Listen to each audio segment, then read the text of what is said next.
We are mostly back. I would say mostly back. We got Liam Maxwell here, ladies and gentlemen. And that's it. That's the whole. That's the whole show. I'm just kidding. I'm here too. Greg Prenz on the sticks. It's gonna be an interesting show today.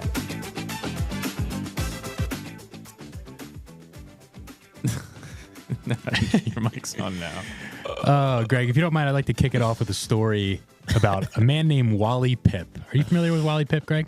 I don't know. So here's how the story goes. I've had a long day. Here's how the story goes for everyone watching.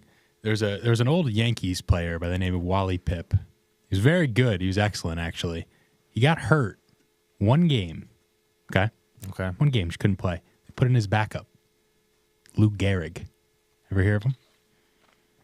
I do know who Luke Gehrig is. And I think I know where this story is going. Then went on an historic career. The Iron Horse. Wally Pipp faded into an anonymity because of one injury, one miss. And I'm sure people are understanding what I'm getting at right now. And it's that Nathaniel is now not here. He's replaced.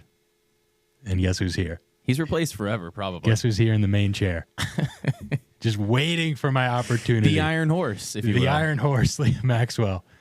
Just waiting for my opportunity. There's a little history lesson for everyone out there. Well, we're glad you're joining us today, guys. We know it's been a little while.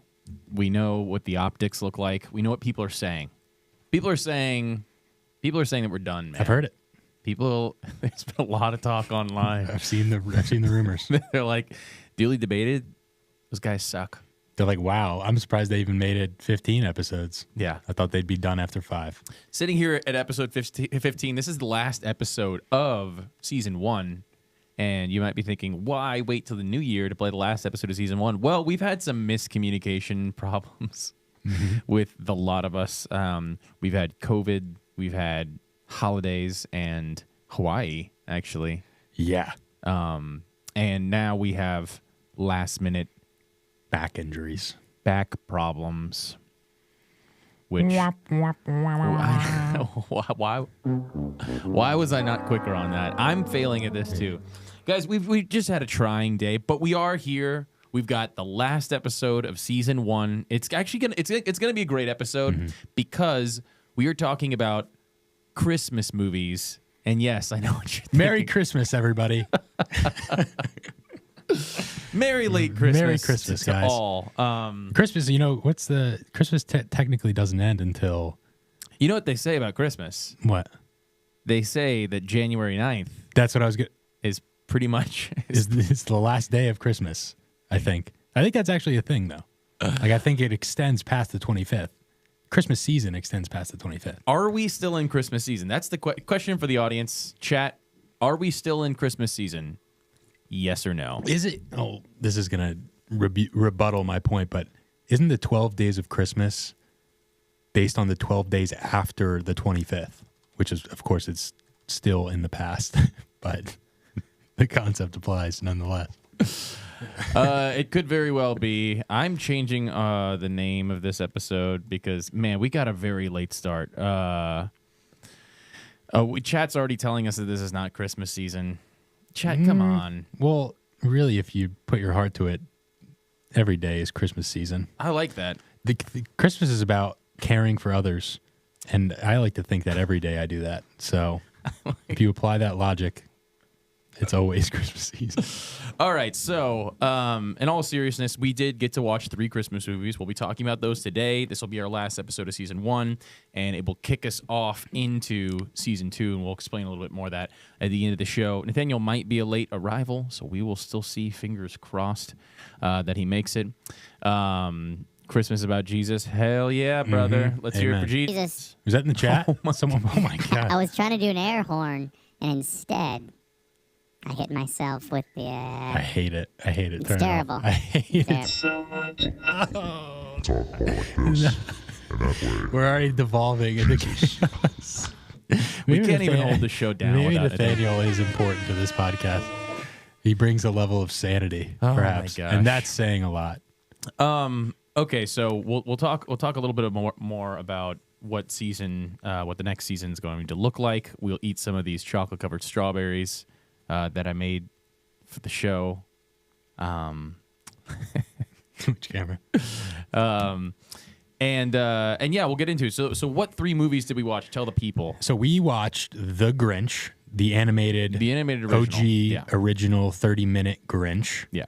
We watched The Hebrew Hammer, which I'm not sure how much we're going to be able to talk about that without Nathaniel. Will either not talk about that very much at all, or it's going to be the center point of the show. Who knows? I kind of figured Nathaniel would roll with that one because I think we would get canceled if we tried to do anything there. We'll just leave it at that. And then the classic, beautiful It's a Wonderful Life. Those were our 3. Which was wonderful. Yeah, it sure was. I'm going to start off with a question for you, my friend. Hold on a second. Me? All right, Nathaniel said that he's not coming. He'll join through chat. We don't need him. We don't need him. Can you block someone from the chat? Oh my God. You guys disrespected me when I wasn't here one time. I mean, this is your opportunity. And I will blow it. Lay into him. And I will blow it. Oh my gosh. Okay, so where's my question here? Entertainment Weekly has a top 5 Christmas movies. Ooh. Starting at number 5, what do you think their top 5 Christmas movies are? In Okay. other words, what are the top 5 greatest Christmas movies of all time? Okay. Well, The Christmas Story is definitely in that. The Christmas Story. The Christmas Story. That's number 2. Okay. It's a Wonderful Life has to be in there, right? It's a Wonderful Life is number 1. Yeah, as it should be. The Grinch. The Grinch is number 5. Is it the animated one that's 5? The animated one is number 5. Okay. So the live action did not make the cut at all. I like the live action, and we'll speak on that one. Oh, yeah. Did they consider Home Alone a Christmas movie? Home Alone came in at I think, no, it's low. It's way lower on the list. Interesting. It's gonna be. Oh, Jeez, you know what it's Home gonna. Alone's low, dude. You know what it's gonna be. Woof. Home Alone's 11. That's way too low. I feel like that is pretty low. Do you think that it's low on that list because a lot of it's not necessarily about Christmas. Christmas is the through line for why he's in that position by himself. But it's not like That's another discussion inherently that we've got to have is what is a Christmas movie? Because there's a lot of debate on this topic. This is actually a widely debated topic. Woof. I got the computer sound on here. Yeah, I know. No, that's a good question that I've never thought about.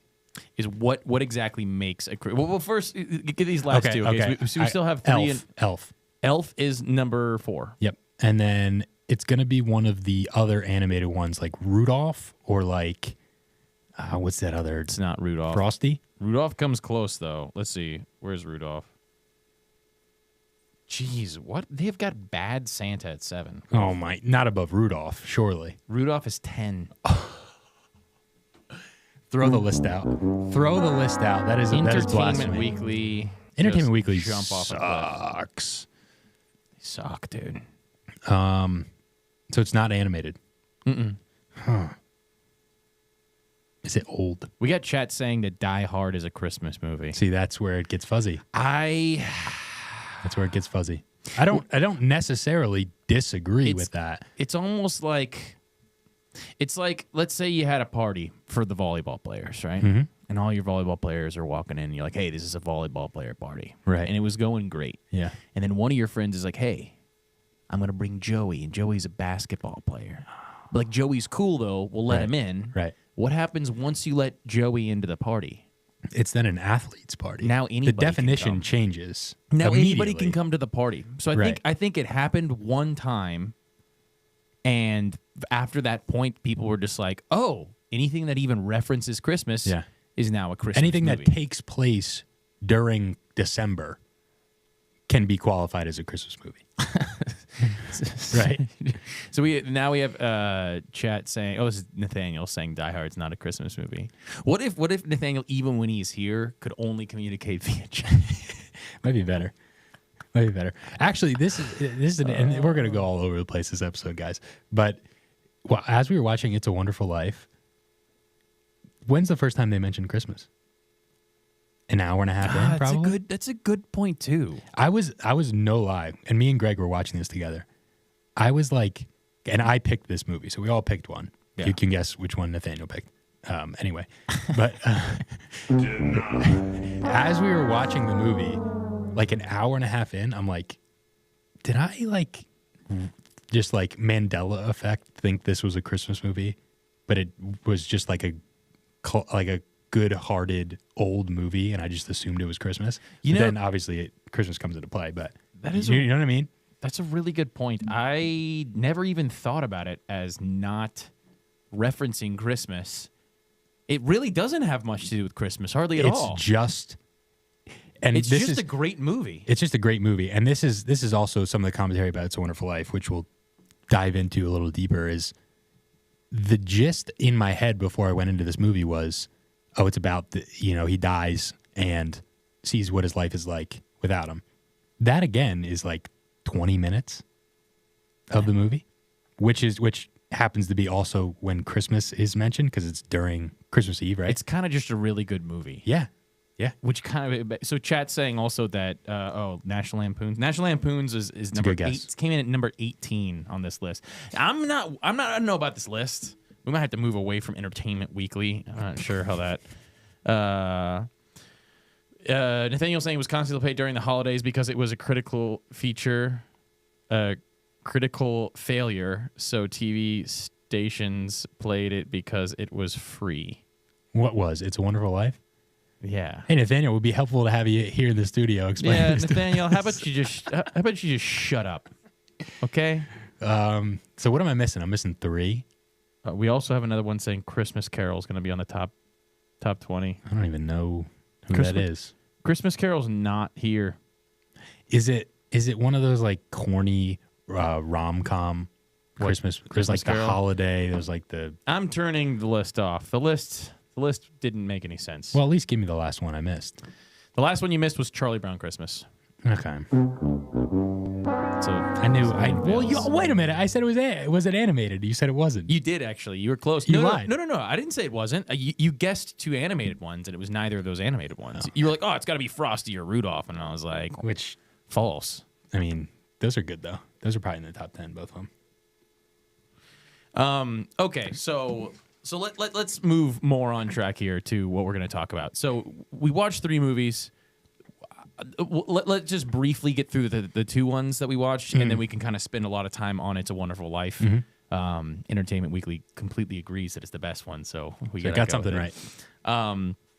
So we watched Animated Grinch. What is your take on animated Christmas movies like that? Because they have these for a lot of seasons, right? Like you have your classic, like Charlie Brown has a whole series on things. Yep. Some people get into the. There's a few Halloween Nightmare. Is Nightmare Before Christmas a Halloween movie or a Christmas movie? I have no idea. I think it's a Halloween movie. Oh gosh. Anyways, my point being, there are some of these animated classics, and considering we just spent a lot of time on Disney, what is your take on animated classic movies like this? Like when you were watching the Animated Grinch, what does that do for you? I mean, I hate for this to be my first comment, but it was so short. It was that I loved it. Like compared to it played a factor. On top of it was a good moral like movie and told a good message, but the length of it. This is coming from the guy who said that some of the live actions were better than Disney originals. Only one or when the Disney originals were like an hour and 20 minutes. I know, but some of them seemed like they were 2 hours. It felt like they were 2 hours. But this one's only half an hour long. Yeah, it's a great watch. It's a great watch. It just front to back. There's no fluff. It's definitely the one out of the 3 that we watched that seems like I could turn this on every Christmas, and it's equivalent of like watching a long YouTube video or like an episode of a TV show. Totally. It's quick. You could do it with your kids if either of us had kids. Yeah, one day. We do it with our parents. One day. But no, it's a great quick watch. Very Christmassy themed. I mean, it is all about Christmas. So it definitely qualifies as being a Christmas movie. Yeah, and also like it tells such a great message that holds up always. Like it'll always Yeah. be relevant. Right. The Grinch, because of the message that it tells, which is like at the end of the day, the Who's didn't care about the material element of Right. Christmas. Right. They were still cheering and having a great time even without it all. Like that's not what Christmas is about. And actually, it's almost funny watching this as you get older, because I found that I probably related to it more watching it at this time period of my life than I might have when I was younger. Because Related- when I was younger, I did care about the presents. So you're like, wait, the movie got it wrong. Yeah. Or I don't even know what I was thinking, but like I did care about, like that was the best part of Christmas, was getting the presents. So is there any part of you that relates to the Grinch while watching that movie? No. Yeah. Do you? I mean, I was even thinking about, are there people that relate to the Grinch where you're like, you just hate everybody because they're really happy all the time? And then once you see that despite all your efforts of taking away their happiness, they're just happy not based on those things that you thought were making them happy. Like the things that you didn't have that they had that you took away, Yeah. that you thought this is actually going to bring them down to my level of sadness, and it doesn't work. Then you realize there's something beyond that. And granted, he doesn't necessarily have that discovery. It's his all of a sudden character change. Like he doesn't go on an arc. It's Right, just like right. it's like, oh, like Christmas is more than this. The sound And of the Who's and then he singing just, was he, like- he just kind of gets it. Yeah, it was like, a switch flip. right. And so that part is a little less difficult. But I guess if you were to try to draw it out, like you do your best to be like, there's a really deep message. Like he's a complex character, because in reality, he's not. I mean, this is a No. very simple story. It's a great message for kids, and it's short enough and charming enough. The villain song is good, Nathaniel. It's true. Oh, so good. And there's just a lot of classic like imagery too from the Grinch. I mean, Yeah. even the word being a Grinch is, which I've kind of thought about, because I saw this. So I saw this in some car commercial ad where the Grinch is there. And somebody's like, well, who's going to have to watch the presents? And he's like, I'll do it. And they're like, oh, no, we can't have that. And then some woman goes and watches the presents, right? And at first glance, I'm like, yeah, that's kind of charming and funny because you don't want the Grinch to watch. But in reality, the whole story is that he's no longer like that. So, Right. like, he'd be a fine person to watch the gift. So, like, Exactly. like he's kind of represented like pre-character arc Grinch all the time. All when the you're like, time. oh, you're being a Grinch. It's like, oh, so I've been redeemed and now I really like Christmas. Is that what you're saying? Yeah. It's like, well no, I'm saying that you're being like grumpy and you don't want anybody else to be happy. And I'm like, wait, but that's like That's a hilarious Yeah. point that I've never thought about. I mean, yeah, because like he's used as a meme to be like the bad guy now, and in reality, he's changed completely. He literally has spawned the word Grinch to mean that. To have such a Oh, yeah. negative connotation behind it, when it should be, And like nobody remembers the redemption. yeah, it should be like, oh, if you're a Grinch, you're someone who's open to growing and evolving as a human being. Chat says the Grinch is definitely a millennial. He loves his dog more than people. I don't even know if he loves his dog. I don't know if love would be the word for his dog. He just kind of like helps him. He's definitely not as like there's less agency between him and his dog in the animated one. Yeah. The live action one's actually kind of great. It's great. I if you're out there and you haven't seen the live action, if you're just like, oh, it's a live action remake, it's probably not good. It's actually good. The live action remake makes me laugh every time I watch it. I think It does. The humor in that one is, I mean, it's just Jim Carrey being Jim Carrey. It's phenomenal. And there's tons of quotable moments, quotable lines. It's a great movie. We won't get into it too much. It's not one of the ones we watched. But, It's it also does a good job, which relating it to the Disney movies. The live actions always tried to add more of a backstory than the animated ones had, and usually did it poorly and just like unnecessarily. I always thought the live action Grinch like backstory for why he actually hates the Who's Right. was really well done. yeah. It basically, and correct me if I'm wrong, but is like he got his heart broken Yeah. by so- a young Who girl. So, well, I mean, yeah, but also like the other kids bullied They him. bullied him, and sure, They yeah, called yeah. him like, he had a beard and he was green and whatever, all this stuff. But yeah, no, I actually, I think it's one of the few live action remakes that really adds and doesn't subtract a whole lot. Definitely. And also you mentioned Jim Carrey, but could you even possibly imagine anyone else on the planet Yeah, no. playing that role No, as well as he did? His face is is pretty phenomenal. I don't know Yeah. how he does. I don't know how he faces like that. I don't know how he does either.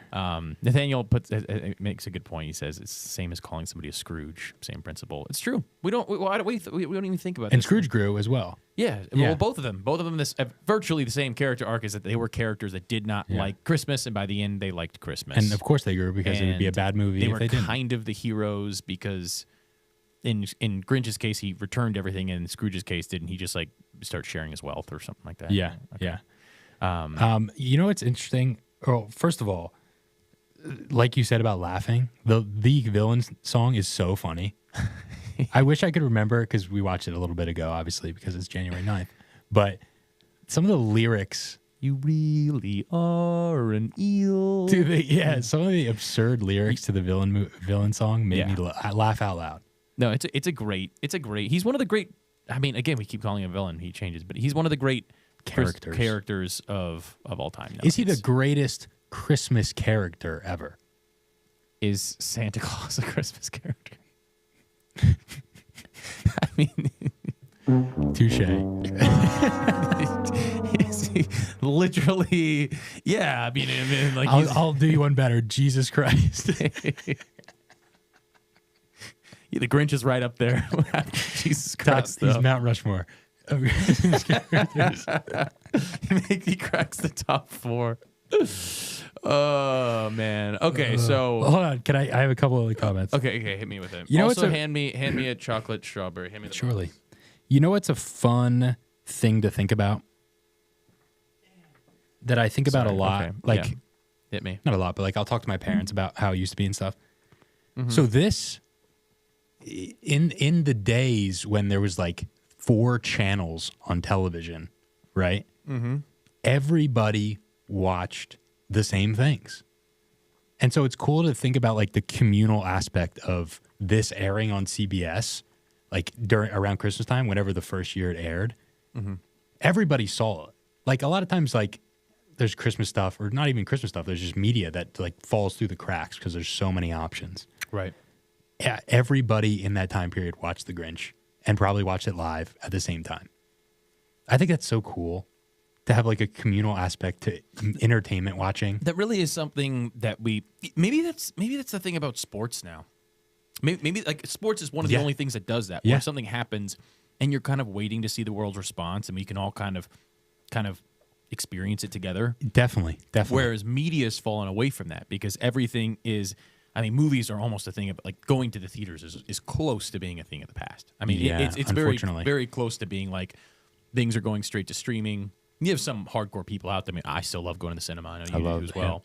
But that kind of thing of where you're waiting in line to go see a new blockbuster. Mm-hmm. I mean, when is the last time that not just you've done it? I mean, we probably did it for Oppenheimer or some other things, but when's the last time that like we were like the world was all? I guess it was like Avengers Endgame, right? Probably. Like from a TV aspect, I kind of remember that feeling a little bit during Game of Thrones' heyday. Mm-hmm. Like everybody Sunday night, you could bet Yeah. at least people like of a similar age or demographic or whatever were probably watching Game of Thrones at 9 p.m. on Sunday during its heyday. I felt that, and obviously that's not as all encompassing. We have chat saying Walking Dead, Breaking Bad was similar. I do Walking remember Dead, The Walking yeah. Dead was Yeah, was it like was. taking over for a while. Yeah. That was right when I left for college, and it went throughout the 4 years I was at college. Is that people when it was like Walking Dead season, whenever like you know, it was like everybody was talking about the latest. There was a show dedicated to talking about. Called The Talking Dead. Yeah. Yeah. It was on right With Chris Hardwick. Talking Dead with Chris Hardwick. Of course. But it's true. We had these media phenomenons that I think, especially when the holiday seasons came around. Yeah, I mean, you had everybody watching these movies at the same time because these stations would say, "Hey, we're going to be playing this movie, whatever, this night at this time, so tune in." And that is definitely something we miss out on now, for sure. It's so cool to think about. And also the aspect of that is not only was there only a few channels that everybody could tune into, there wasn't necessarily reruns. You couldn't like record it. Right. So if you missed it, VHS, baby, if you missed it, there's no guarantee you see it for another year. Yeah. So like you got it. My mom was telling me a story how like I don't think it was The Grinch, but it was some show that everyone was into at the same time. And like her and all her sisters were just geared up to watch like this finale. Might have been like Happy Days or something. And my grandpa came in and just like wanted to watch sports. And my mom and her sisters were like distraught because they're like, we'll never see this ever again. Yeah. Like this is our one opportunity to see this media. That's wild. Isn't it wild? I mean, I can remember that in its like, because when I was to the age where I was really into media, like if there was some show I was following, some movie I couldn't wait to see, it was kind of already at the point that, I mean, if you really wanted to, you could go and rent it. You could go and buy the DVD, even if it was an episode, it was a season. And they would have reruns pretty constantly. You could just kind of figure out when that happened. Yep. But when I was really young and it was Saturday morning cartoons, it was Pokemon and Yu-Gi-Oh!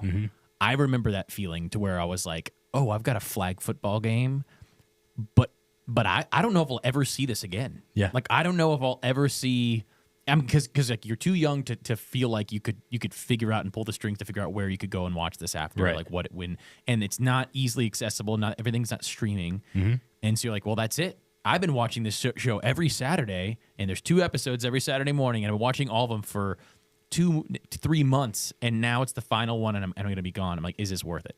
Yeah, It's I know. a crazy feeling. It's the only, and you mentioned it before, the only thing that compares to that is live sports. Like there's no other right.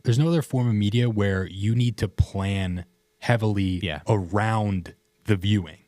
Because if it's like a TV show, Right. it's at your fingertips. You watch the next morning. It's so that's such a Right? sad thing. But like live sports is like, oh, if I miss out on this, I'm not rewatching it the next day. yeah. Like we have to, playoff football's coming up. Like Right. Like we're going to be watching What am it I with gonna do? friends, get together, Exactly. go places. There are going to be specific games that you know where you're going to be when that game comes on. people used to feel that way about like TV and stuff.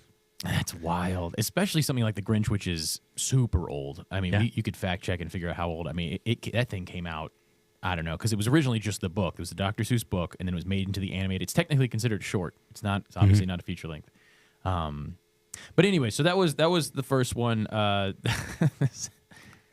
Here we go. The second movie we watched was The Hebrew Hammer. Came out in the 60s. Thank you. The Hebrew, do you just want to give, like, you don't have to go through the whole movie, but just tell broadly, what is the movie about? Okay, so basically there is a Jewish boy by the name of Mordecai, played by Adam Goldberg, I believe is his name. He, as a boy, they show him getting bullied mercilessly by like Catholics. It was Christians, I guess. Hey, Christian. Yeah, Christians, because they're all celebrating Christmas, and obviously he does not celebrate Christmas. So they like, it is a classic like I don't even know if bullying like this ever happened in real life. It's like, definitely a parody. Yeah.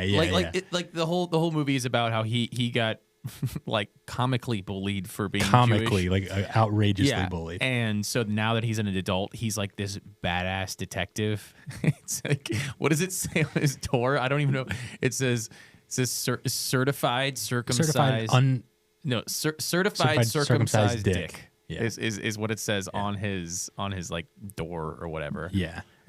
He's like this like he's just like, you ever see Starsky and Hutch? Yeah. Like that's the kind of the vibe. Like he's this badass, like just like smooth, Jewish crime fighter. A guy, and so basically there's this plot by Santa Claus, because Santa Claus gets murdered by his son, and the son is like not about Hanukkah at all, and so he wants to go out and kill Hanukkah, and so he devises a plan to like distribute copies of It's a Wonderful Life to a bunch of kids to convert Jews to and so like Christianity. there's like these montages of all these little Jewish kids getting Christmas trees. Yeah, that was quotes from Wonderful Life. That was pretty funny.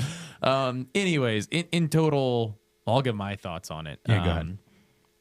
This movie is insane. Like, one, you do not watch this movie. If you're a PC person and you want to operate within the bounds of PC culture, do not watch this movie.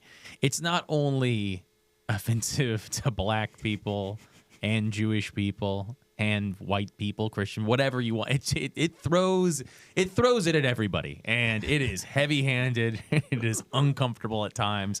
But if you watch it with a really good Jewish friend, you'll definitely laugh Yeah, through quite a bit of it. and they'll because- probably pick up on aspects of they'll pick up humor on that some of the you humor. don't. That's pretty much it. I mean, it's definitely a low budget film. It's not super long. It looked like it cost $10. I don't think I'd ever watch that movie again. No, I did laugh though. Yeah. Oh yeah. I definitely laugh. I laugh. Like, there are points in it. Like, I mean, I'm trying to remember the points that I can actually say. I know a couple of points. So, and please, please don't cancel me for this, guys. I'm literally just relaying. I'm just trying to think of one of the moments that wasn't horrible. Like, So I wrote down some good stuff. I wrote the one quote I really liked was, "I like my women how I like my matzah unleavened." That one was good enough where I literally had to write it down. oh man. Also, he fights Andy Dick is who plays Santa's kid, but Mordecai wants to save Hanukkah, but a big reason that he wants to save Hanukkah is just to spite his mother. Right? He just basically his mother thinks he's a failure and a screw up. And so his way to prove that he isn't is to save Hanukkah. And even then, doesn't he not get the approval of his mother at the end of the day? It's the whole thing is doesn't his mom just want him to get with the girl that he brings? Yeah. There's a Jewish girl that's a part of what the J it's the secret organization of Jewish people that are trying to save whatever, and she's a spy from there that's trying to get Mordecai to help them with their cause to save Hanukkah, and he doesn't really care, and so she goes with him to his mom, and it basically the mom's like, hey, if you date him, I'll convince him to go do this thing. Yeah. And she uses reverse psychology, and she's like, Yeah. well, I don't think you should go and do it. You can't do that. And he's like, listen, Mom, I can do whatever I want. He's a very New York Jewish guy. Yeah. So there's definitely a lot of it's a goofy one. If you're wanting to have a few drinks with some of your dude friends that aren't going to be PC, and you just want to laugh at something kind of a stupid comedy around Christmas time, yeah, go watch The Hebrew Hammer. Yeah, you should laugh with the Hebrew Hammer, though, not at the Hebrew Hammer, because that might be problematic. Definitely just be aware of what the movie is about. I'm very glad I watched it by myself. Let's put it that way. I'm glad I watched it with Nathaniel because it was great. That's the only thing that would have been better. The ending, it's worth noting also the ending of the ultimate weapon that he used against Santa's child. Oh, Jewish guilt. Jewish guilt. Remember that scene? That scene cracks me up, man.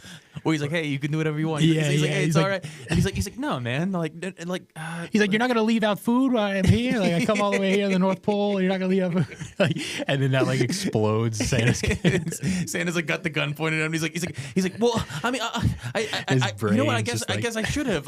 He's just like, then he's like, "Here, you take the gun." He's like, "No, I don't want that. You can offer me the gun now, but when I walked in the door, It's very funny, and I can imagine if you were a Jew, and I say that in the kindest terms ever, that you'd probably get a kick out of it. Let me get another one of those chocolate-covered strawberries. Hey, yeah. It was refreshing in the sense that you could just aggressively could not make that movie nowadays. And yeah, it didn't pull any punches. Did not pull any. Could you make this movie today? Greg's eating. I'll just go on a monologue. Yeah, it is so offensive, and I like offensive stuff, and I thought this was funny, and I think that's what the basis of comedy is a lot of times, is pushing the boundaries and not making you offended, but if it's at face value offensive, but it's a good joke, well-written, good intentions, and obviously a lot of the people that made this movie were Jewish, so it's not like there was poor intentions, then that's comedy. I think that's a lesson that a lot of people nowadays could learn, to be honest, not to get super political. No, I mean, that's not even that's more of just a comedy is always going to be pro speech, of any kind. Yeah. And no comedian's going to be like, oh, okay, it's good, let's censor some things. Well, if you are, you're not funny. Yeah, and that's like you said, that's part of comedy is saying the things that people won't. It's like you say something ridiculous that nobody else would say. Yeah. And that's kind of what makes it funny. So there's definitely just a lot of that in this one, and especially since it's dated. I mean, it's probably over 10 years old. Mm-hmm. It's definitely probably made it more funny. I will say I did some half-ass research. Some controversy surrounding the film, as you might imagine. Oh, is there? So Warren Katz of the ADL Stands for ADL. Chat. Anti-Defamation League. Oh yeah. That's what it is. Oh man, dude, they hate everything. Brought legal action against the producers of the film. Woof. Legal action. Okay. Lost in a ruling handed down by the U.S. District Court. This made it all the way up to the District Court, guys. They just watched the movie. They're like, "What the hell are you talking about?" Like, of course they lost. Like, it's parody law. Like, it's comedy. And then also, not only did the ADL not like it, it also drew criticism from some Christian groups who argue that the film portrayed most Christians as being anti-Semitic and intolerant. which it 100% It does. Which is just funny because like that's not even like a hot button topic today. Like in today's day and age, they're not like, oh man, like we really got to be careful with these Christians being anti-Semitic. No, like, that's a great point. It's just not one of the hot button things, and maybe at the time that was really pushing the boundaries. But that's one of the things that falls by the wayside. Like I watch it now and I'm just cracking up. That, Yeah, like, yeah, All definitely. these little Christian kids are like, oh, Yeah. Well, it's like you just don't take yourself too seriously. Like me and Greg are obviously devout Christians, and like we just don't take ourselves too seriously in that way. Like we can appreciate comedy for comedy's sake. Like we get it. Yeah, especially if it is comedy. What you know that if you're going to be like, hey, why did you say that? What do you think the person? It was a joke. Right. I'm a comedian. Yeah, exactly. I'm literally up here to make jokes. So Yeah. what do you mean? Hey, did you mean that when you said that thing about? I'm a comedian. It's a joke. Yep. So for me, there is. Like Tosh says this one point, he's like, he has a special where he's just like, know that if you've said any form of this, I hate you. There's nothing funny about fill in the blank. Yeah. He's like, if you've said any form of that, I hate you. Yeah. He's like, we sternly disagree. Yeah. And I kind of am with him. And granted, he's maybe the most of any. I mean, when he says stuff, his comedy skits are like super. Oh, yeah. But for me, quietly by myself with my headphones, I laugh at that stuff. Yeah, of course. It's hilarious. Of course. So if you're looking for some of that kind of humor with some kind of a Christmas theme, I guess. Yeah, Hebrew Hammer's great. Yeah. So go I also think the other point I'll make about comedy, not to get on my comedy pedestal, but like, could you imagine like if the world didn't have comedy, or like if there's so many untouchable subjects, it would just make everything drab, and like bringing out humor regarding like maybe not great things, like helps everyone like cope or whatever. Like Right. it plays such a crucial role in the world. Like the world's not fair. There's a lot of bad things that go on, but like humor helps to like get people through that stuff. Yeah. And I think it would just be a sad, sad world if we weren't able to joke about a lot of stuff. Well, and a lot in of my opinion. times, it's what's being unsaid, right? That's the funniest joke in the room is that everybody's kind of thinking what you're saying. So Yeah, you say something right. and people laugh because they get it, right? It's like, oh, when these people say this sort of thing, don't you ever think, fill in the blank? Yeah. And everybody kind of laughs along because they're like, Right. well, I could never get up there and say it. You're getting up there and saying it kind of for us. And so there's an element of like the comedians being able to say those things. And yeah, I think it's a super important part of any kind of thriving culture. And in fact, I mean, I've never... that's an interesting thought to think of if something like that was if free speech was cracked down on so much to where that was gone, what would be the other detrimental effects of It would, I don't even know. of It would, comedians just not being able to talk about any subject? I think everything would just be handled with like plastic gloves. Yeah. And I think it would be really like, What would comedy be? Just terrible. it wouldn't be. It wouldn't just, be. It would just be like programmed jokes. It'd be like the way that Disney and Marvel makes jokes. It would be exactly that, which is not funny. Which is just like, are people supposed to be laughing at Yeah. this? I don't want to speak for everyone. Well, like it would be comedy tailored towards like children, which the Marvel humor is a lot of the times. Yeah. Like, Even some of those jokes, though, I don't know, yeah. suck. But yeah, I mean, I think we've spoken our piece about Hebrew Hammer. That's actually more. Well, you didn't even really talk about Hebrew Hammer, but it got us on the subject of whatever. But all right, so now we get to spend time on a more interesting topic, in my opinion. Thanks to you, actually. You're welcome. It's a Beautiful Life. Wonderful. Wonderful movie. So It's a wonderful life. It's a beautiful life. It's a wonderful movie. But yeah, so, true. So first, let's talk about our viewing experience because me and Liam watched this one together. Yeah. It was beautiful. Me and Greg posted up in his hot tub, smoking a cigar, drinking some whiskey, Oh, and it was downpouring rain, wasn't it? No, like it got too cold. We had to, Oh, that's like, right. even in the hot tub, it Yeah. was too cold. 'Cause Yeah. It was super windy. Yeah. It was not, the projector was blowing in and out. Yeah, and it was one of the first times that, like, I mean, there was about 30 minutes left in the movie, and we both looked at each other, and you were like, "Yeah, are we finishing this thing in Yeah, here?" I Because know. it had gotten down to like 95 degrees. And I think that we've was done that. Not very warm. We've done that with movies that aren't good. Yeah. Because we're just like, so let's just finish it inside. Like a defeat. Yeah. But this one was obviously a great movie. Yeah. And even then we were like, let's go inside. Yeah. So that was our viewing experience, but tell us about the actual movie. So I think it's an interesting point that you brought up, and that maybe this is a widely known thing. I just never thought about it, but it really doesn't. There's not a ton of Christmas in it. No. Really. No, it paints the story of George Bailey for an hour and a half, and the last, and we can get into the actual plot of it, but the last half hour or so is George Bailey reaching this point of believing himself to be a failure. He never escaped his hometown. Basically wants to die. Yeah. And an angel is sent down on an assignment from unnamed other angels, authority figures. A god of some kind. Yeah, to walk him along this road of, well, this is what your life would be like if you weren't here. And This is what life would be like, not your life. yeah, this is what the people that you have touched have touched, this is what their life would turn out to be if you weren't here. if you were not here. Right. And it's so powerful because of the hour and a half that we just spent with George Bailey Yeah.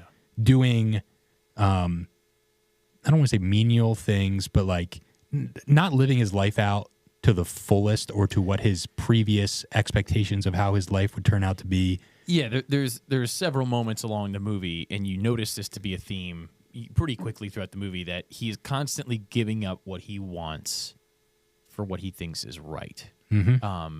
Pretty much step after step. Like there's this constant, he starts off, he saves his little brother by jumping into the cold water and gets him out. Although his brother has he damages his ear because he comes in and he jumps in and saves his brother. And then he grows up older and he has plans to go to college. He doesn't. He has to stay back and help his dad his dad owns I guess it's a small bank, right? It's Yeah. a small, Yeah. It's like money loaning business, but in practicality, like his father and now him run this very like mom and pop bank. It's Like very small. build a bill, like Yeah, and it's super like there for the people. Like the people come in and they need something, they're always there to help them out. They're always like they're wanting to get people into houses and then there's this kind of larger overarching bank where there's like this mean old nasty man, and he's just kind of like charging everybody big interest rates, and he's not letting hardly anybody get into houses, and he's buying up the houses. So it's very much he's constantly faced with choices to say, well, I'm going to go to college, or I'm going to stay here, or I'm going to go get a job, somewhere else, or I'm going to try to, like my brother goes and marries this girl, and so he's leaving when he said he would come back and man the shop where I could go to college. And so he's constantly making these decisions that hurt. I think maybe the most stark one was that he's about to go on his honeymoon with his wife, and there's this problem at the bank. There was a shortage of some kind, and everybody's freaking out and comes running to the bank to pull their money out, and they don't have it. And if the bank has to close, I guess it's just like that's like, yeah, you're done. You're done. There was a So- run on the bank. So all these people are there, and he comes back and he's like, well, we don't have the cash, but come on, stick with us, guys. And then he finally just pulls out the wad of cash that he was going to use for their honeymoon, and he starts giving out loans with his own money. Then he's living in a kind of a beat up house. He has a bunch of kids, but they don't have great things. And yeah, he comes to kind of the end of himself, where it comes to a crux when his uncle loses a large amount of money, and they're forced to have to go to the evil banker guy to say, Mr. hey, Potter. Mr. Potter, can you help us? And he doesn't even. He's just like, he actually found the money. Mr. they Potter was the lost, one that found it, and then like hid it. yeah, because he had conflict being in like a similar industry as the Baileys. Right. He just constantly wanted the Baileys to give up their Yeah, clients. because and he's for just him to- the classic bitter old man. Yeah. And an important through line in this movie is his brother is like objectively more successful from a worldly perspective. Yeah, Like he gets married earlier. He's like a war hero. Yeah. He's doing big things. He's in the newspapers. Like he's going and seeing the world, which Yes. is something that yes, he's coming. Like when he comes home, there's like newspaper articles and like a big party planned for him. Right. Like, and George Bailey is just kind of doing the small things to help his family business, run his family. And that's a really beautiful message. And we can keep touching on the plot if we missed anything important, but like, you don't need to do these grandiose things to affect people's lives. yeah. That is one of the core messages of this movie. And that one really resonates with me. Not that I like have a similar life, but like I've always thought that like you can make such a large impact on people just by being there, for your family, being there for neighbors. Like it doesn't need to be this big worldly like adventure. Right. And I think a lot of the reasons why it might resonate with me is because of my faith. And I always related it to my faith in the sense that like, well, I'm not going on mission trips, Sure. right? I'm not like volunteering at a church a whole lot. And those are all great things, of course. Right. But I truly believe as a Christian, we can make a huge impact just by like being social and being communal with like the church and Yeah. being there for people and them knowing that you're there for them. Like small things that might look small at face value, but like you never know how that impacts that person. Yeah. Like you never know. That could really be a deep, deep thing and a deep connection with other people. Some meaningless small reach out or text or anything. Yeah, that is probably my favorite message of this whole movie. Yeah. No, I mean, I think that, one, yes, I agree with what you're saying, but two, the movie, the way it takes you through that moment. So there's a big climax moment where he jumps off the bridge, or he's about to jump off the bridge to kill himself, and then the angel that's gone to kind of look over him, embodies a person or comes back as himself and is in the water, and he knows that George Bailey would jump in and save him rather than kill himself, as long as there's somebody to help. But you think, okay, well, he's kind of at the end of himself. He thinks he's going to go to jail, so this is really why he's depressed and he wants to kill himself. So this angel is going to show him that his life isn't that bad. He's going to put perspective. That's what he's getting, and that would have been a good message. Right. But then there's another layer on top of that. And then he goes, well, no, it's not just perspective. I'm not going to show you your life and how you actually had it good this whole time and it wasn't all that bad. I'm actually going to show you other people's lives.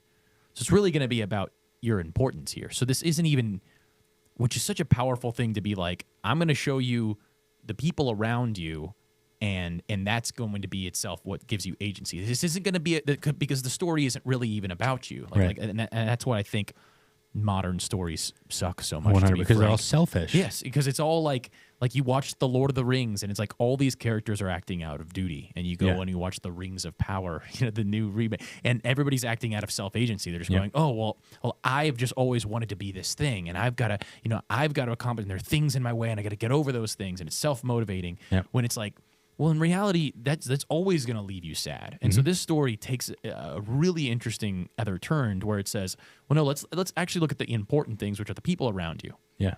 And I'm going to show you how important you are to them.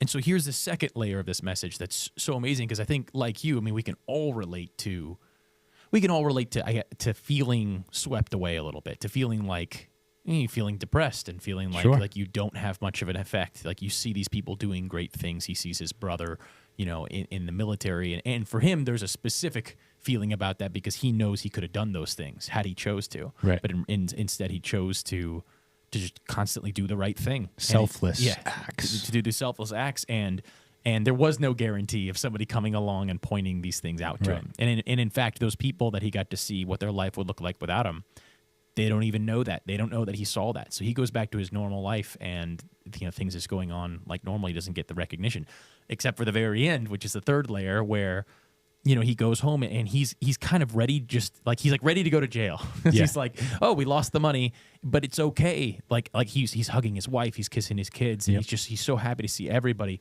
And I thought that was going to be the movie. And the police were like in his house. Yeah, the like police he just were like there. storms past the police to his family. Right. He doesn't care. And then everybody that he's affected slowly throughout this movie that you've kind of met in random conversations comes into the house and gives a little bit. and gives a little bit and gives a little bit and gives a little bit. And by the end, he's overflowing with money, and everybody's just so happy to see him. Yep. And everybody's just like, oh man, the second we heard that you were in trouble, like we came running in a second.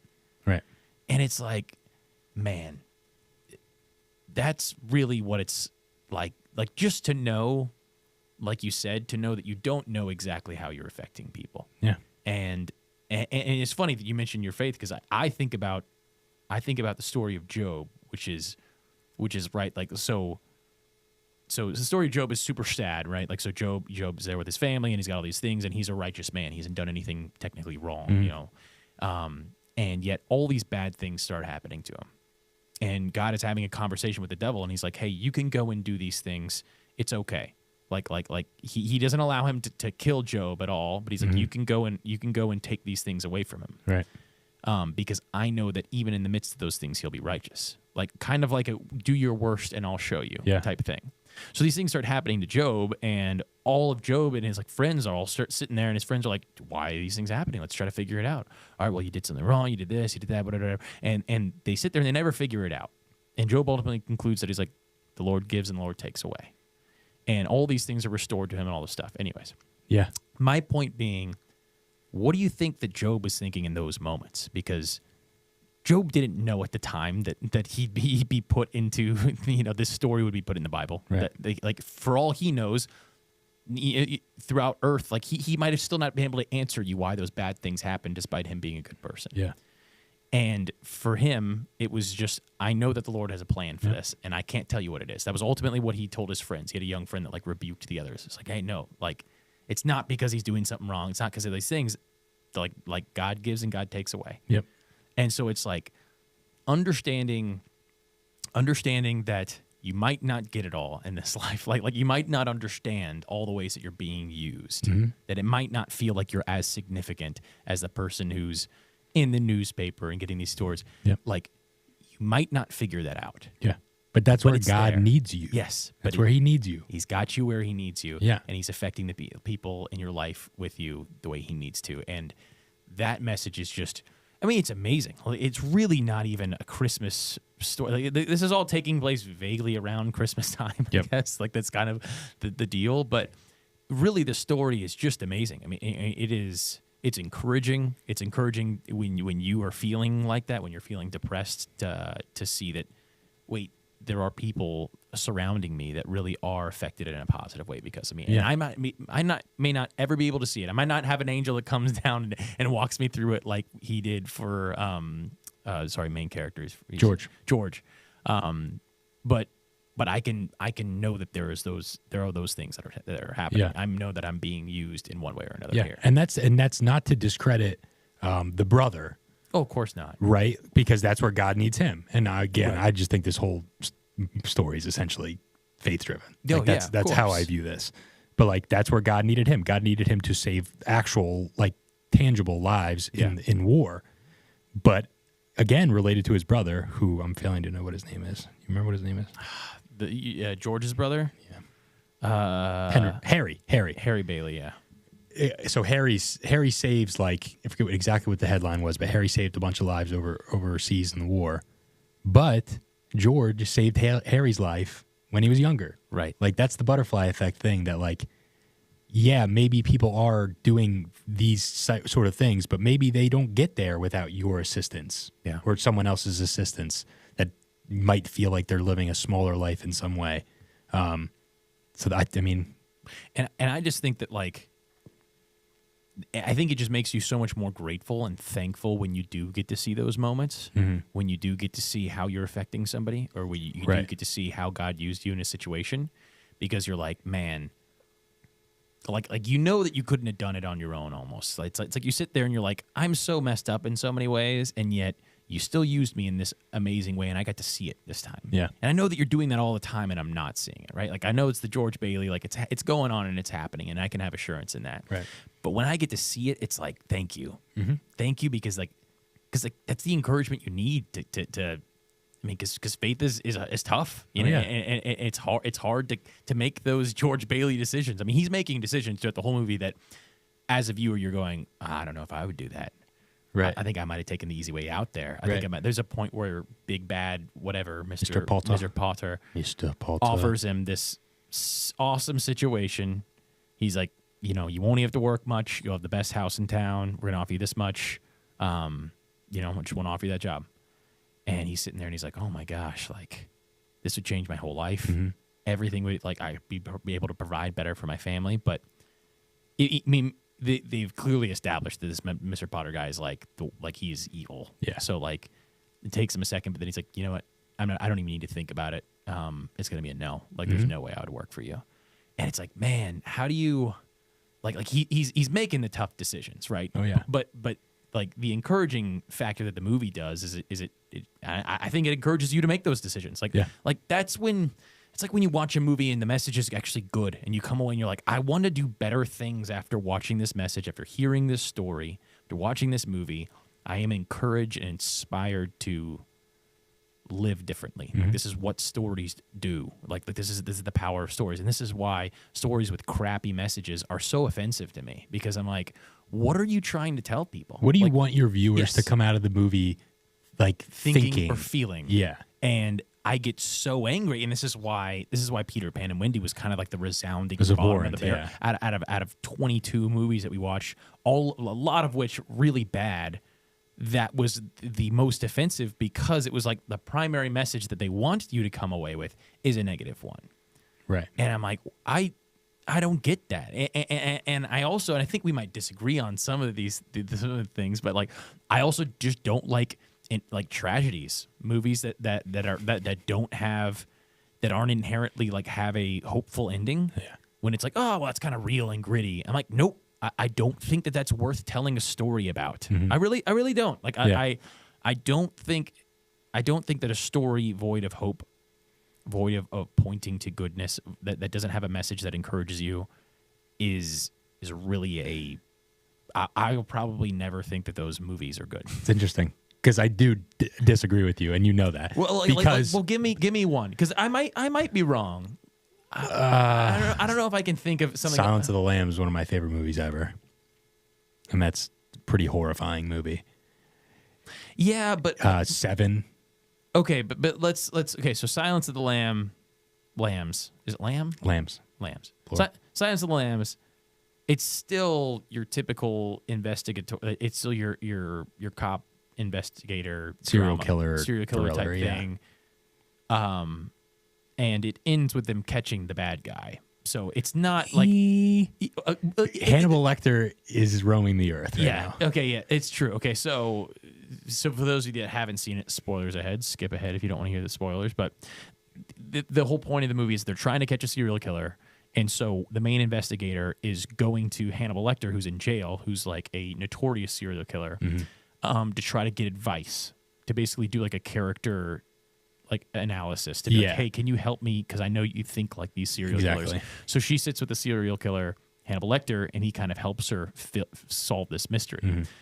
At the end, Hannibal actually gets out, and so that's the whole purpose, that there's still ambiguity, because they catch Buffalo Bill, Yeah. but Hannibal Lecter gets free. And so, it also does this thing where like you kind of like you're not rooting for Hannibal Lecter, but like he's not the antagonist in the movie. yeah, I You mean. know. He definitely like he mangles two guards and kills. Like He's sick and a disgusting. horrifying person. Yeah. So you're not, but I don't know. I would say that that's a little bit different, because yes, overall, those aren't going to be on my top. Like, these aren't going to be my top 5 movies like that are just so dark. Yeah. But even I totally get that point of thinking. I'm thinking more so like, have you ever seen the movie Gone Girl? Yeah. She's like, I hated that movie. Not even Because like, it ends with the girl coming back, and that's how the movie ends, is they're just living life together as if nothing happened. And kinda. she basically like sets it up to where she's like, hey, if you ever tell anybody what actually happened, I'll just frame you. Right. And that's Yeah. the end of the movie. Yeah. Like And it is there's a no- dark end. It's like if you were to watch Shawshank Redemption and then he dies in the prison at the end. Like, there wouldn't be a point to watch that movie. Yeah. The reason why Shawshank Redemption is such an amazing movie, it's so satisfying, is that you can get through all the crap of watching the movie. You can get through the abuse in the jails. You can get through all that stuff that's really hard to watch, because you know at the end there's redemption. Yeah. It's the whole point of the movie is that he gets out and Yeah. he's in this amazing situation and he's made a friend through it, and it's like it's just awesome. It's great to watch because it's the satisfying ending at the end. Right. Whereas I don't get the movies that don't have that. Well, I think, and maybe you just touched on something, is obviously I love these types of movies we're talking about. It's a Wonderful Life. My favorite movie ever is Good Will Hunting, Dead Right. Poet Society. Mm-hmm. Like all those movies are like they end like you want to like change the world, or like you Yeah. want to like you feel really great about It's what makes a the good world. story. but I don't need to be satisfied with the movie. Like I'm okay with that ending. Like I liked Gone Girl. I'm okay with the ending. Whatever sick part, hey, maybe I'm a sick individual. But thrillers and then like whatever genre you want to put Good Will Hunting in, like that's the dichotomy of movies that I love. Yeah. Maybe there's a yin yang factor to it. There's a balancing out. But like I don't need to be satisfied at the end of a movie to love it. If I was gripped the whole time, and love is a strong word, but if I was gripped the whole time and it's a movie of the caliber of like Seven, which is about as dark as it gets. Yeah, but I'm not I talking love about dark movies. Even Seven, like it's horror. Like like there's all the tragedy that happens throughout the movie, but they kill the guy, right? They catch him. Yeah, but Yeah, he kills the guy's wife. yeah, these spoiler alert. It's like the saddest ending ever. I mean, true. Like I would also put those in the categories of movies that I probably won't put super high, although I can respect. You can respect and I mean, the I'm different. Like filmmaking, I can look at a movie and say that this was a good movie, and then I can also analyze whether I liked it or not. And so I can say that Seven's a good movie. Yes. And it's not that I dislike Seven completely. No, maybe I do. I don't know. Like, it's probably not something I'd race to watch again because I don't think that I'm not. I get that. I fishing think for you any nailed kind of- something there. I'm not fishing for any kind of satisfying feeling. I think Like, you nailed something there. I will say Seven, I might have watched twice in my life, and it's still one of your it's- favorite movies. it is one of my favorite movies, but it puts you in a place where you need to really be mentally like in a good state to watch that movie. It sounds so funny because I guess I really have a problem with those movies. I think, and I was talking to somebody recently about this. I said, how much like is rewatchability the most important thing in a movie? And I think that like I was on the side of that it might be close to the most important thing. Okay, so Con Air is the greatest movie ever made, right? Because the rewatchability might is be. so high. It Well, might no, I be. don't even say that as a bit. 'Cause that movie rules. You know we're coming up on Con Air Day, February 24th. I wrote it down the second we watched it. We have to watch it every day, every year on that day for the yes. rest of our lives. Yeah. Oh, yeah. Okay. It is National Con Air Day, and we will do a specialty. It's on a Tuesday. Yes. It's on a Tuesday. Yes, We will do a Con special Air. episode for Con Air. We'll have John Barry Boney on because he was with us when we watched. It's going to be amazing. Sayonara. Dude, it's just, I can't wait to rewatch it and talk about all those moments. It's so But- good, man. But I don't mean dumb rewatchability like, oh hey, let's watch that one scene that really made you laugh. Although I think that there's value in that. If a scene is that good that you can go back and watch it several times, then it's done something really, really right. I think the main result of movies nowadays where people are like, oh, like it was such a good movie. Oh my gosh, it was amazing. And you're like, well, it fades away in a second.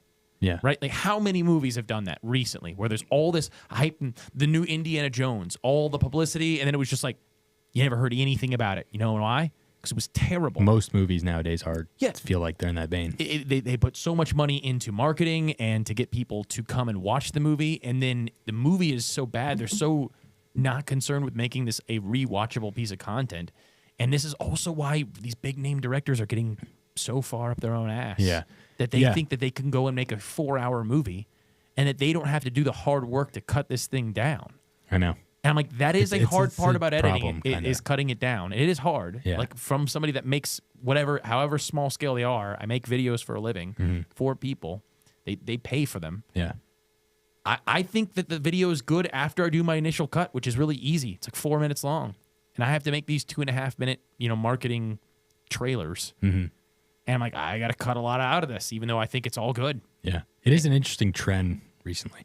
Oppenheimer, Killers of the Flower Moon, Napoleon. All of them are 3 hours long. Oppenheimer is the only one that I will like I'm excited to watch Oppenheimer again, personally. Yeah. The other ones, I might never watch ever again. And I think that if you were to have some critique against Oppenheimer, what would it be? Probably runtime. Probably runtime. Yeah. Exactly. So I think everybody could kind of agree. They'd be like, this probably would have been better if it was shorter. What about Lord of the Rings? You see, okay, so I am coming off a Lord of the Rings high. I just watched all 3 extended editions. Extended. Yeah, and I've gotten through the appendices for the first one. The appendices, if people don't know, use the behind-the-scenes special features that they give you with the extended edition DVDs. About 6 hours just for the first movie, and this is more for each of the other ones. And I've watched all of them several times. This will be my 8th or 9th time watching through all the extended editions and all the appendices. So what I will say about the Lord of the Rings is, if you are not the Lord of the Rings, you shouldn't, unless you are the Lord of the Rings, you should not make your movies that long. Because I'm telling you now, those movies did not feel, they felt like a blip. I agree. No, I agree. And the I only last say it as a one, devil's the advocate. last one is close to 5 hours long, and I watched it in a breeze. Yeah. And I'm telling you now, after I get to the appendices, I'm going to watch them all again instantly. Because that's how amazing. Those movies are not even on the same planet as really good movies that come out nowadays. I agree. I It's totally agree with crazy. everything said about Lord of the Rings. It's insane. Anyway, But it is long. Like, yeah, I think you're noting an interesting, the spectrum of, and I'm a big rankings guy. Yeah. I love ranking top 20. I actually wrote, and I got to share this with you, my top 20 movies of all time. I updated it when I was home because me and my whole family does this. Okay. And I did my top 20. And there's all this dialogue within my family of like what you kind of mentioned before, personal favorites mixed with best movies objectively. Sure. Like Dumb and Dumber is in my top 20. Yeah, and it's like you probably as a movie, as an avid movie watcher, you probably understand the fact that like most comedies are not going to be making it into the top 100 Right. best movies ever. Yes, and comedies might be niche, but like I'm trying to think of a better example. Like Goodfellas, this is a good example of the negative of this. Goodfellas, I think, is not even Goodfellas. Let's go Godfather. Sure. Amazing film. Sure. Don't like it that much. Yeah, I think I'm So there it's too. the balance of that you touched on, rewatchability. How important is that to you? How important is feeling satisfied or feeling better about the world after watching it to Yeah. you? I think that's what makes movies so beautiful. Well, like 'Cause they're subjective. Here's a question too: what movie genre, what type of movie, are typically the really, really high acclaimed ones? Like, Drama. yeah, drama, but it's funny. I would even go as far as to say like the niche of like mobster, I know. like Casino. Never been a fan of Goodfellas, Godfathers. Godfather. All those aren't my movies. And again, because like I don't get it. There's not really any redemption of any kind. It's like you're following around people in a gang who operate horribly. Like these people have committed atrocious Yeah. sins. I mean, these are yes, their whole I would never do anything to my brother and family is family. No, you're a terrible person. You go out and you just murder people when they offend you. Like that is the world you live in. Yeah. And the bad people in these movies are the people that are just a little worse than that. Right. I don't get much satisfaction out of watching the guy who beats people to death in alleys being more offended at the guy who unjustly beat a guy to death in an alley that he was like, oh, but I like that guy. And I'm like, I don't know. Like I'm not on it. To me, there's no stakes. Yeah. If the main characters died, I wouldn't be that unhappy. If it's like, well, they had a hard upbringing, don't really care. You're a terrible person. And I can't get behind those movies as much. I can't really get behind the mobster movies either. What I will say in relation to like Silence of the Lambs 7 is there are characters you can root for in those movies. Oh, 100%. You know what I mean? Like Like Jodie Foster in Silence of the Lambs. Like yes. she's the one that you're rooting for, and you're rooting for her to survive these horrible situations that she's brought herself into. And the movie is not making Hannibal Lecter out to be a good. They paint him as a horrid person. Yeah. The thing that makes the movie interesting is that Anthony Hopkins does such a good job to where you feel comfortable with him the whole time. Yep. He speaks really well, and he talks really professionally, and he seems really genuine when he speaks. Composed. And he's very proper. And so when he does all of a sudden have these outbreaks where he eats people, you're like, I'm even more freaked out about this because I started to just feel comfortable with you. And I think that's your whole plan, is that you kind of seem so but the movie is trying to do that. The movie is not Right. saying, hey, he's kind of a good guy. Let's hear his story. Yeah. No, the movie did not tell stories from his perspective and show you why he's messed up and then it was other people's faults. He's a psychopath. Like there's A true sociopath. I mean, there's the scene in Red Dragon, which I showed you, and I think it's a great movie. It's a very underrated prequel. It's about the detective that actually caught Hannibal Lecter, and he has a scene where he's doing the same thing Jodie Foster did, where he's meeting with him to try to catch another serial killer, and he's asking him questions, and he's like, and Anthony Hopkins is sitting there, and he's like, oh, like, so you think that you're smarter than me? And he's like, well, no, professor. Like, I know I'm not smarter than you. And he's like, well, how did you catch me? He's like, well, you had disadvantages. He goes, what was my disadvantage? He's like, you're a psychopath. And it brought everything down. And, like, the audience knew it the whole time, but you start to lose track because of how well-spoken he is. Yep. But the movie, both of those movies, none of them are trying to give you the whole, like, they're letting you know he is crazy and he is the bad guy. Right. And I don't mind dark movies that touch on serious subjects like that. They might not be my favorites, but I could still watch those and be like, this is a great movie. I just fundamentally don't even think that movies are good when it's like, hey, let's make the main character this awful person. I get that. And this is why I didn't like Joker. I thought that movie was weak. I really did. I thought that it just centered around one person and him trying to act as crazy as possible. We've had this debate before. We've had this conversation, but there's nothing compelling about it if you allow yourself to say, despite how this person is treated, he can't go out and murder people. Then there's nothing even interesting about it. I'm not even like, ooh, like, well, like he's kind of got a point. What happens when somebody who struggles with mental disorder and the society rejects him?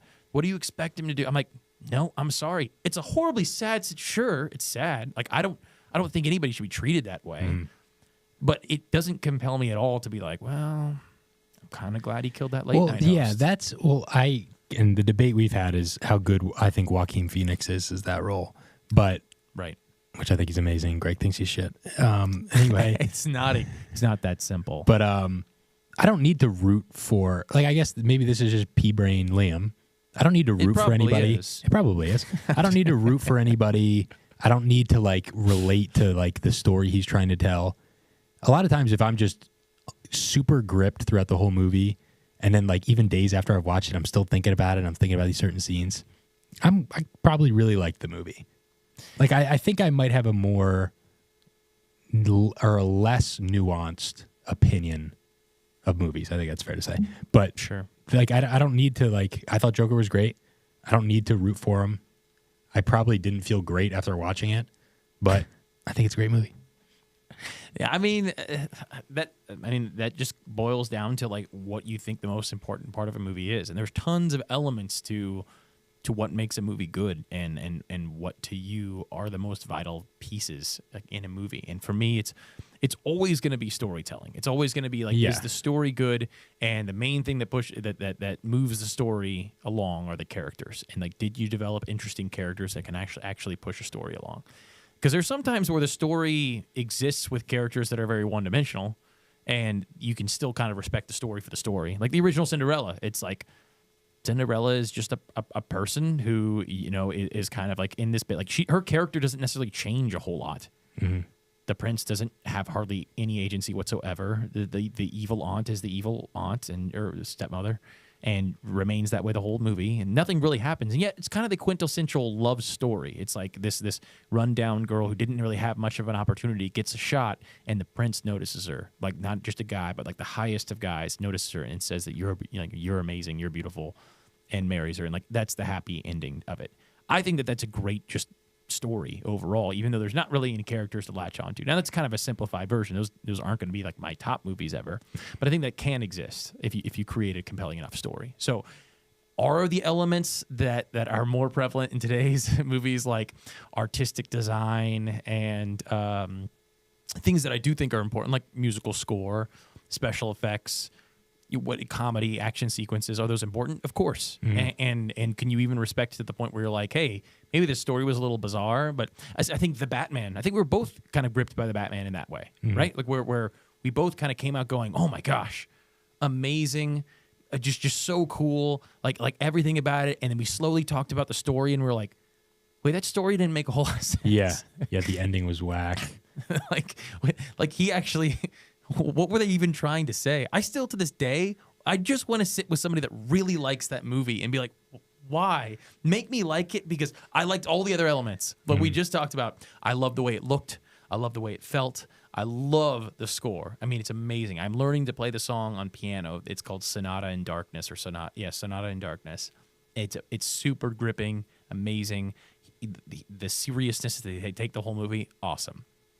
Don't think the story makes any sense. Yeah, I know. And I don't think that his character makes a whole lot of sense. I don't think he does much. I just want people to tell me why it's good, and then I think I'll like it. But I can't even really go back and get through much of it. It's another one of those that. Have you watched that since? So I watched it pretty quickly after I watched it with you, and I really felt the length. Yeah, real quick. Yeah. I was like, oh boy. Yeah, I have not watched it. I have not watched it since the movie. We went to the movies to see it. I'm probably due for one because I know the second one's coming out soon. But anyway, how beautiful is movies? They're so subjective. Hey, like everybody's got a different thing they look for. My girlfriend's favorite movies are some bullshit, rom-coms. And I'll watch it with her. She has fun she watching doesn't watch it. our show anyway. No, she doesn't. She told me she wasn't watching. But like it's just so cool. I think that's why I'm so passionate about movies. Is like just the banter about movies and like why people like a movie or why people don't like a movie, why people like actors, don't like actors. It's the beauty of it all. And when something really hits and everybody agrees it's a great movie, like It's a Wonderful Life, right? That's even more beautiful. Yeah. Like there's no flaws. Like there's no flaws in this movie. Could you imagine talking to someone who didn't like It's a Wonderful Life? I mean, I would imagine if there was anybody, it'd be somebody like you that just doesn't like old movies. Well, yeah, that's like, why I was hesitant to watch it. That was like, oh, it's boring, and it's to be honest, it's a little long for an older movie. Typically, the older movies are a little shorter. It's still like 2 hours 20 minutes, something like that. So it's not short, and it's definitely not modern. But it's definitely one of those where the story is everything. You could just You could read or have somebody tell you the story of It's a Beautiful Life. Wonderful. Sorry, It's a Wonderful Life. And I think it might have the same effect as the movie. Like, sure, the acting performances were fine, although it's hard to relate to. I think James Stewart is a legendary actor, and I thought he was so charming. Yeah, I mean, but it's also like it's people acting like people that we never even interacted with in our lifetime. I mean, that's how old this is. So like the way that they behave, the way they interact with each other is like it's still like how you'd picture older people acting with each other. Right. But I think that distance kind of takes away my ability to give any kind of critique maybe on the acting of any kind or anything like that. I'm like, I don't know, maybe people did act as weird as this is. There's like a random crow inside one of the buildings constantly. Still never got an explanation. I think it's because it's like an alarm. It's like somebody walks in and it goes, ah, and then they realize somebody's here. That makes sense. And I'm like, is that real? Maybe that's normal. Maybe that was normal. And didn't that guy have like a squirrel crawling on at one point? Yep. There's just a bunch of like animals just roaming about, and like no one was paying any mind to these strange things. Like, these are the things in the movie that I could care less about because the story was so rich. But I think it does matter. My whole point is I think it matters that the message is actually a good one that inspires hope of some kind. Okay, I think it's fair. If it's trying to push a message, I think that helps. But every movie has a message of some kind. What's Silence of the Lambs' message? Every movie has a theme or has a message of some kind. What is Silence of the Lambs' message? Okay, it's a good question. So what is the main theme? What is thematically, what is Silence of the Lamb? Well, she's been overlooked her whole entire career. She's a woman, and she's in a field that is predominantly she's dominated by guys. She's a detective, and so there are people even within like the offices she's going to visit to do her investigating, like when she goes to see Dr. Lecter, that are just kind of disregarding her, constantly making comments about how pretty she is, and she's like not really feeling that. And she finally sits with Hannibal Lecter, and he treats her with respect, and he talks about those other people like they're dogs and animals. And so she starts to feel a connection with him. And you find out at the end that he's just leveraging all of this, and he's really just a mastermind, and he's using it to get out of his situation. What is the main theme from all of that? I mean, I don't know. It's tough, right? That's what I'm saying. Maybe there's not like necessarily like a huge takeaway. Like you don't come away from that being like, but that's the only reason I say, because like It's a Wonderful Life obviously has a message, and that's what the whole movie's about. It's really hard for me to identify with the messages of Silence of the Lambs. It just exists in my mind as just an unbelievably entertaining 2 hours. Like, you know what I mean? Yeah, I mean, yeah, I guess I could give you that. I could grant you that maybe like crime movies, that's not their, like, because the thing to watch, the thing that happens at the end isn't a character developing. It's not a story ending. It's not like an epic where you're proceeding to something where you know the destination is, and will you get there or won't you get there? Yeah. Or I mean, I guess it kind of is like that. It's like, will we catch this person or won't we? And then they catch them. And a lot of the theme could be survival, like just basic survival. But my point being, like, if there was a movie like that where they didn't catch the bad guy, and I don't feel like there would have to be some theme to that. It would have to be like, why didn't you catch him? And that would be the point of the movie. Right. That's why I didn't like Gone Girl at all, because I don't understand what the message of the movie was, because she's this terrible person. I mean, like, so she's super self-consumed, and the whole idea is that she frames her husband for killing her, but she just runs away. And so he's like, he knows this to be true, but yet everybody else thinks that he killed her. Like, she did a perfect job. Mm-hmm. And so he's talking to his lawyer, and he's like, I don't know how I'm going to do this. And then he goes, wait, I am. I'm going to start going on like television and doing all these messages to get her to come out of wherever she's hiding. Like, because the whole reason she did what she did, he knows it, is because like she basically wanted more attention from him. And so he does these things and talks about how much he loved her, how much he misses her, and he knows. And so eventually she does. She comes back out of hiding. And so he's like, okay, great, we got her. But then she did such a good job covering her tracks coming back out of hiding that she's like, hey, if you tell anybody, then I'll. And so on top of the fact that she tried to frame him and he was about to go to jail for life and he got death threats and all these different things, she also murdered a couple people in that span, or at least one person, and framed it like he was trying to assault her, and that's why she killed him.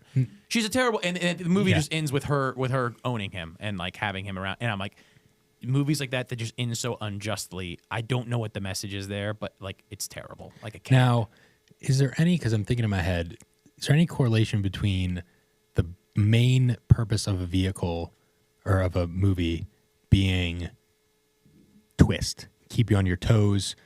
Seven was girlfriend's head was in the box. Yeah. What's in the box? Right. Usual Suspects. I don't know if you've ever seen that one. Oh, yeah. Amazing. Kaiser Sose is Kevin Spacey. Yep. Like, that is like the conclusion of it is the twist. Right. Is there any correlation with there being less of a theme as you speak to it and more of like the twist element of the movie is what you take out of it? You know what I mean? That's a good point, because the usual Suspects is a very good example of a movie where Kaiser Soze gets away. Right. But one, I also wouldn't put that in the category, like, that wouldn't compete for me in any way for like greatest movies ever. Like, that's not even in the conversation. It is a good, but I would say that it's a good movie though. Mm-hmm. And you're right, the bad guy does get away. I don't remember enough about that movie, but I think I remember enough to be like, all the other guys were really bad dudes. Yeah, right? and they all died. And they all died. And so out of all these usual suspects, all of the usual suspects die except for the one who was a specific crime that he was in there for. He's the mastermind. So he's like a mob leader of some kind. But he was like Verbal Kint was his name, and he was like this sheepish, like disabled guy. Yeah. I remember like, that on the surface, whatever. But it ended up the twist was that he was actually the mastermind all along. Of what though? Like what did they have them in for? He's basically like so they were in for a drug deal gone wrong, There we go. Okay, so there was, and to get to that point of the actual drug deal, they were just trying to find the main mob boss. guy. yeah, Kaiser And Soze. They're like, was which the- one of you is Kaiser Soze? Exactly. Okay, and The that's twist was it was him. It was him, and he was the one that was kind of helping the cops the whole time. None of the Yes. other ones would talk, and he was like, "Well, it's one of these guys, I think." And so Exactly. you're like, "Okay, cool. Let's see which Yeah. one of these guys it is," and then you don't realize it's Kaiser Soze. Yeah, and I think what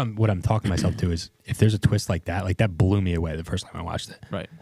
Silence of the Lambs, the scene where remember the cops go to the house and bust down the door, Yeah. and they think that that's where Buffalo Bill is, but Right. really it's Jodie Foster knocking on the door. Yeah. and she's by herself with Buffalo Bill. Yeah. like those sorts of twists, like that's sick to me. Like that is like my favorite part of like thriller movies, obviously. Yeah. And that's kind of all I need a lot of times for those types of movies. Well, I do think that twists are one of my favorite things in all of movies. I am with you. yeah, But I don't think and this is where I'm like scarred from freaking what's his name? He directed The Last Jedi. Ryan Johnson. Ryan Johnson. Oh, the I am Knives Out. I am just Or whatever the second one, Glass scarred Onion. by him saying I subverted expectations. If I hear that, I subvert. And this is my point. So George R.R. Martin, the guy who did Game of Thrones. Game of Thrones, is like he was answering questions one time, and one of the fans was just like, or one of the writers was like, "Hey, well, don't you think if you did these things, it would make it a little more like there'd be more of a twist, and like, isn't it a little obvious that these things happen?" And he's like, "I could really throw you guys off and just have aliens come down." He's like, "But the problem with that is it would be terrible." Right. And I'm like, that's such a good point because you could fool anybody. Like you're not just getting there with saying, "Oh, it was a twist and you weren't expecting that."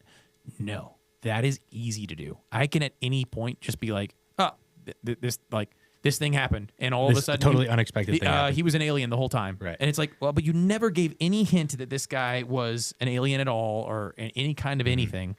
It's the classic. It was all a dream. Like Right. at the end of the movie, he wakes up, and that's the twist. It's like, well, that doesn't have anything to do with it. And this is why Lost was such an atrocity. Yeah. Is because that's a good relation. you can tell, like, he was just like, and they were dead the whole time. And it's like, that took no effort whatsoever. You didn't let the audience think this, and so for me, a twist is important, but like, maybe the best twist of all time, I think I've never seen anything this good. Is The Sixth Sense. I really think that is one of the most amazing movies. I think it accomplishes that twist maybe in a way that is better than anything. And one of the main reasons is if that twist didn't even exist, it would still be an incredibly gripping movie that's amazing. And you kind of think the twist the whole time is going to be the fact that it's like, oh, maybe it's real. Maybe this psychologist is here meeting with his child and he's helping him understand, and he's treating it as if it's real, to get to know the child better, that, oh, I'm seeing dead people. Well, it's obviously some kind of problem. You're going to figure out what the problem is. And it's like, oh, maybe the twist will be that it's actually real. Well, then you find out it's real and you start forgetting about the twist. You think that's the climax. And then you realize that the psychologist was also one of the ghosts and it was also helping him the whole time. And not only did the kid need that, but the psychologist needed that. Yeah. That's what he was holding on Wild. to. I got to watch that It movie was again. just incredible. I mean, so for me, it's like if there's a twist that aids the story in a really amazing way, and the story was also good, 10 out of 10. The movie's amazing, and the twist was awesome.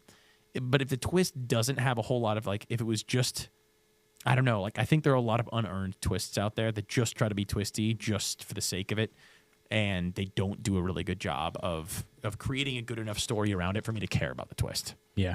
Glass Onion's probably a good example of that. Glass Onion is terrible. It is. What were we talking about again? Sorry, we got really far off of It's a Wonderful Life. But yep, that was it. We watched Christmas movies. Listen, we know we're past Christmas. You guys probably don't care about Christmas movies. We just needed to get this episode down so that we can move on to season 2. And season 2 is going to be awesome. Okay, so we'll just kind of lay it out what this show is going to look like. So again, we're going to keep the same schedule every other Tuesday night. We will be moving to one, maybe max, and in certain circumstances, we'll do 2 movies per episode. And the main desire that we have and the main attempt that we're going to make is to have a guest on every one of these shows basically come to us and say, this is my favorite movie. This is a movie I want to talk about. And then we'll all watch it and sit with the guest and talk about them. And that is going to be what the 4D podcast is.